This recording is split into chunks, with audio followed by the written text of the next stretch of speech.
ലൂക്കോസിൻ്റെ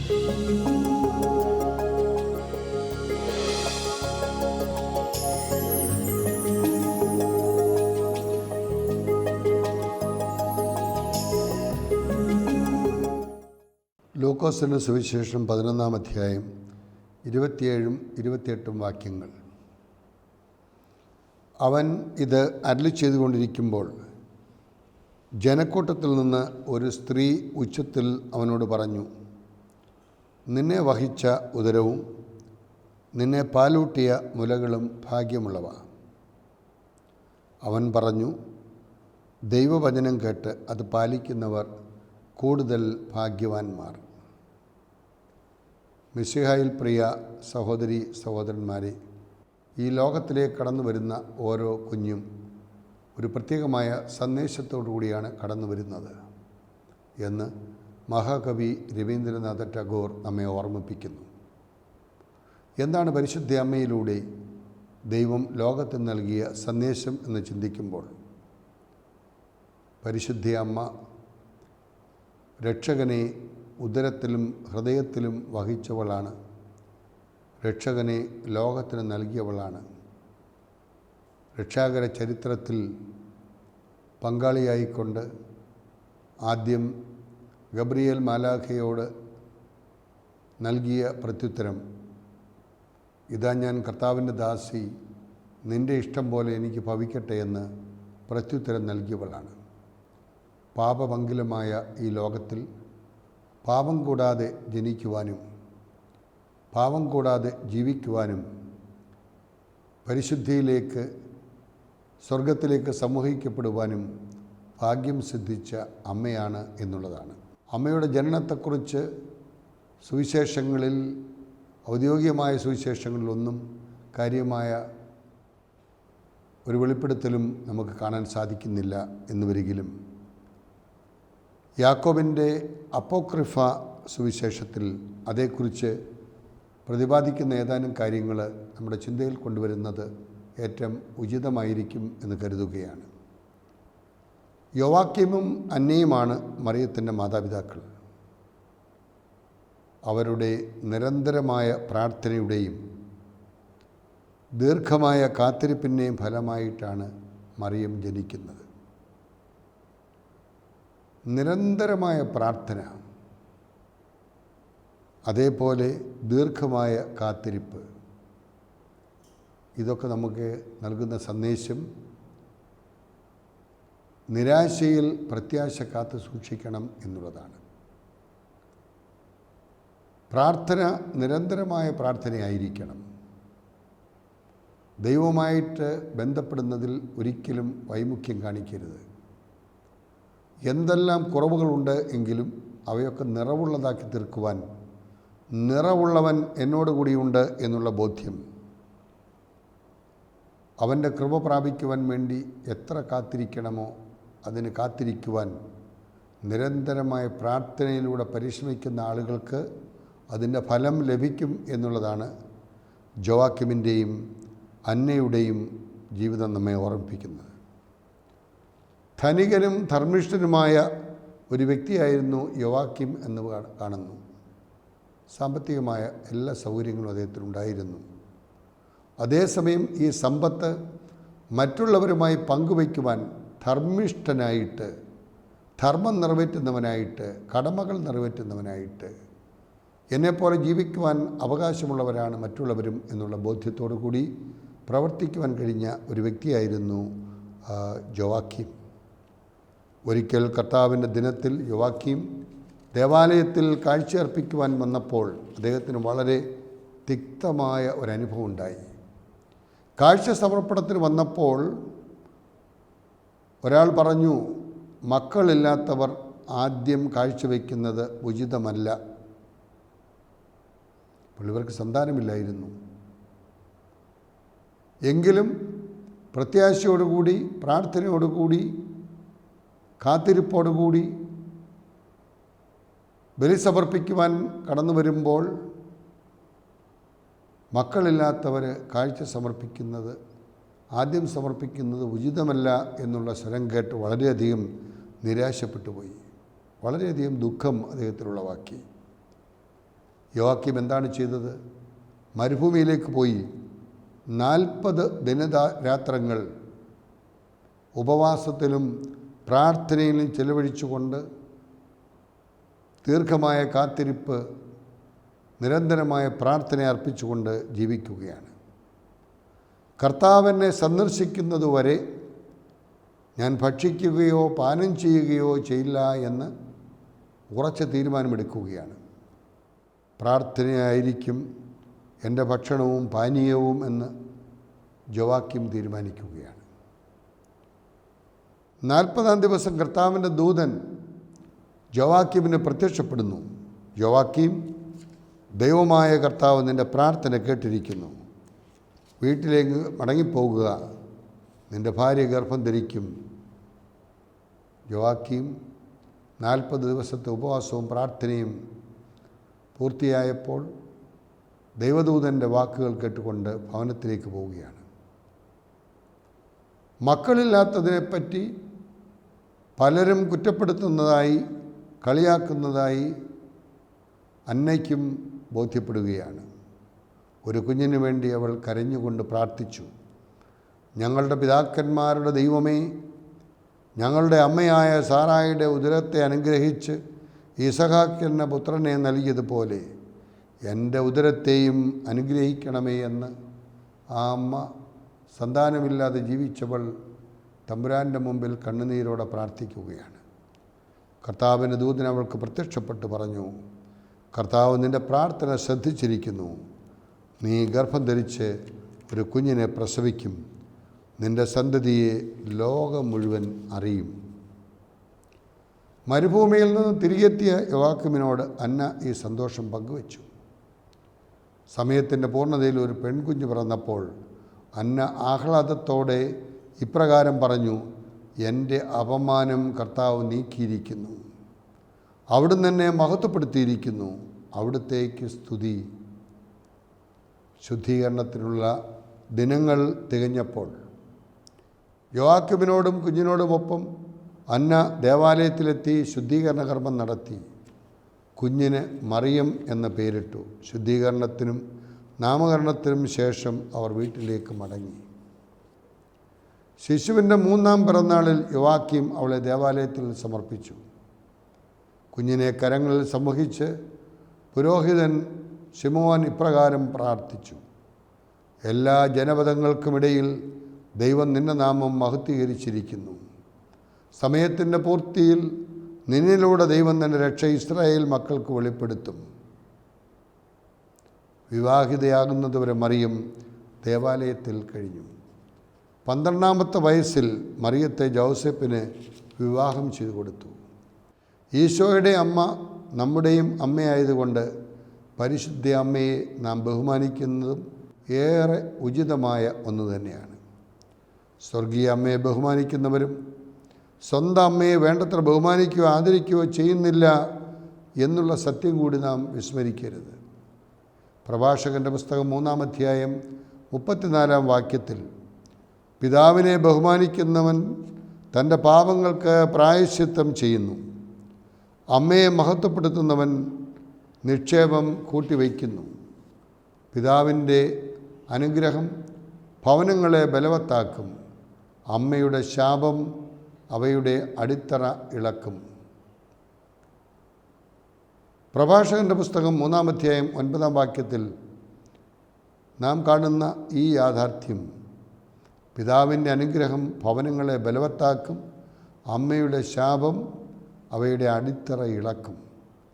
ഒരിക്കലും നമ്മുടെ ഭവനങ്ങൾ ദുർബലമാകുവാൻ പാടില്ല, അതിൻ്റെ അടിത്തറ ഇളകുവാൻ പാടില്ല. രക്ഷകനെക്കുറിച്ച് പർദീസായിൽ ദൈവം നൽകിയ വാഗ്ദാനം ഇതാ പൂർത്തീകരിക്കപ്പെടുവാൻ പോകുന്നു എന്നതിൻ്റെ അടയാളമായിരുന്നു മറിയത്തിൻ്റെ പിറവി. പാപാന്ധകാരത്തെ ലോകത്തിൽ നിന്ന് ഉന്മൂലനം ചെയ്യുന്ന നീതിസൂര്യനായ യേശുവിൻ്റെ പിറവി ആസന്നമായി എന്ന സത്യമാണ് മറിയത്തിൻ്റെ പിറവി ഉദ്ഘോഷിക്കുന്നത്. സൂര്യൻ ഉദിക്കുന്നതിന് മുമ്പ് പ്രഭാത നക്ഷത്രമായി സഭാപിതാക്കന്മാർ മറിയത്തെ വിശേഷിപ്പിച്ചിരുന്നു. നിത്യജീവൻ നൽകുന്ന നീതിസൂര്യനായ യേശു കടന്നു വരുന്നു എന്നതാണ് പ്രഭാത നക്ഷത്രമായ മറിയം നമ്മോട് പറയുന്നത്. രക്ഷകൻ്റെ മാതാകുവാൻ മറിയത്തെ അവളുടെ ഉത്ഭവ നിമിഷത്തിൽ തന്നെ ദൈവം ഒരുക്കി. തൻ്റെ പുത്രൻ്റെ രക്ഷാകരമായ യോഗ്യതയാണ് ഉത്ഭവഭാവത്തിൽ നിന്ന് മറിയത്തെ മുൻകൂട്ടി വിമുക്തയാക്കിയത്. തൻ്റെ കൃപയാൽ അവിടുന്ന് അവളെ നിറച്ചു. ദൈവകൃപ നിറഞ്ഞവളെ സ്വസ്തി, കർത്താവ് നിന്നോടുകൂടെ എന്ന് മുഖ്യദൂതനായ ഗബ്രിയേൽ മാലാഖ അവളോട് അറിയിച്ചതായി ലൂക്കോസിന്റെ സുവിശേഷം 1-ാം അധ്യായം 28-ാം വാക്യത്തിൽ നാം വായിക്കുന്നു. ഗബ്രിയേൽ ദൂതൻ മറിയത്തെ അഭിസംബോധന ചെയ്തതിൻ്റെ പൊരുൾ അതാണ്. ജന്മപാപത്തിൽ നിന്നും കർമ്മപാപത്തിൽ നിന്നും വിമുക്തയാക്കി ഈശോയ്ക്ക് ജന്മം നൽകുവാൻ യോഗ്യയായ ഒരു സ്ത്രീയാക്കി മറിയത്തെ ദൈവം ഒരുക്കി. കുരിശിൽ കടന്നുകൊണ്ട് മറിയത്തെ നമ്മുടെ അമ്മയായി നൽകി. താൻ സ്നേഹിച്ച എല്ലാവരുടെയും അമ്മയായി മറിയത്തെ ഈശോ നൽകി. യോഹന്നാന്റെ സുവിശേഷം 19-ാം അധ്യായം 26-ഉം 27-ഉം വാക്യങ്ങളിൽ നാം അങ്ങനെ കാണുന്നു. പ്രിയ സഹോദരങ്ങളെ, ഇന്ന് നാം വായിച്ചു കേട്ട സുവിശേഷ ഭാഗം ലൂക്കോസിന്റെ സുവിശേഷം 11-ാം അധ്യായം 27-ഉം 28-ഉം വാക്യങ്ങളാണല്ലോ. വചനപാലനത്തിൻ്റെ മഹത്തായ ഭാഗ്യം. കർത്താവിൻ്റെ അത്ഭുത പ്രവൃത്തികൾ കണ്ട് അവൻ്റെ പക്ഷം ചേരുകയും അവൻ പറയുന്ന ദൈവവചനം കേട്ട് അനുസരിക്കുകയും ചെയ്യുന്നവരുടെ സൗഭാഗ്യം ഈ തിരുവചന ഭാഗം ചൂണ്ടിക്കാണിക്കുകയാണ്. നിന്നെ വഹിച്ച ഉദരവും പാലൂട്ടിയ മുലകളും ഭാഗ്യമുള്ളവ എന്ന് ജനക്കൂട്ടത്തിനിടയിൽ നിന്ന് ഒരു സ്ത്രീ വിളിച്ചു പറയുകയാണ്. ദൈവവചനം കേട്ട് അത് പാലിക്കുന്നവർ കൂടുതൽ ഭാഗ്യവാന്മാരെന്ന് യേശു തമ്പുരാൻ ഉടനെ അതിന് പ്രത്യുത്തരം നൽകുകയാണ്. യേശുവിൻ്റെ ഈ പ്രഖ്യാപനം സ്ത്രീ ഉദ്ഘോഷിച്ച അമ്മയുടെ ഭാഗ്യത്തെ നിഷേധിക്കുന്നതല്ല. വചനം കേട്ട് അതനുസരിച്ച് ജീവിക്കുന്നവർ ഭാഗ്യവതിയായി തീർന്നവളാണ് മറിയമെന്നുള്ളതിൽ യാതൊരു സംശയവുമില്ല.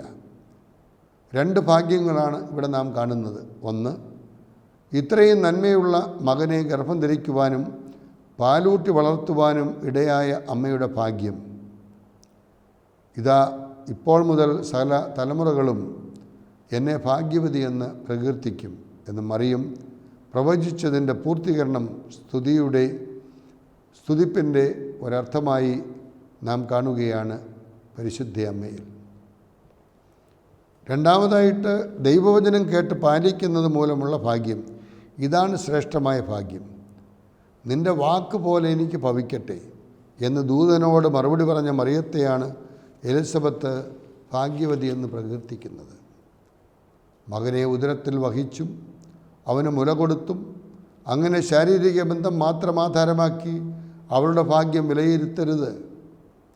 ദൈവവചനം കേട്ട് പാലിച്ചു എന്നതാണ് മറിയത്തിൻ്റെ ശ്രേഷ്ഠ ഭാഗ്യം. ഒന്നാമത്തെ ഭാഗ്യത്തെ രണ്ടാമത്തെ ഭാഗ്യം പൂർത്തിയാക്കുകയാണ്. പക്ഷേ മറിയത്തിൻ്റെ കാര്യത്തിൽ രണ്ടാമത്തേതാണ്. ദൈവവചനം കേട്ട് പാലിക്കുന്നവരുടെ കൂടുതൽ ഭാഗ്യം ഒന്നാമത്തേതിൻ്റെ ഈ വലിയ മകൻ്റെ അമ്മയായതിൻ്റെ ഭാഗ്യത്തിൻ്റെ ആധാരം എന്നുകൂടി നാം മനസ്സിലാക്കണം. ദൈവവചനം കേട്ടത് പാലിക്കുകയാണ് സൗഭാഗ്യപൂർണ്ണതയ്ക്ക് ആധാരം.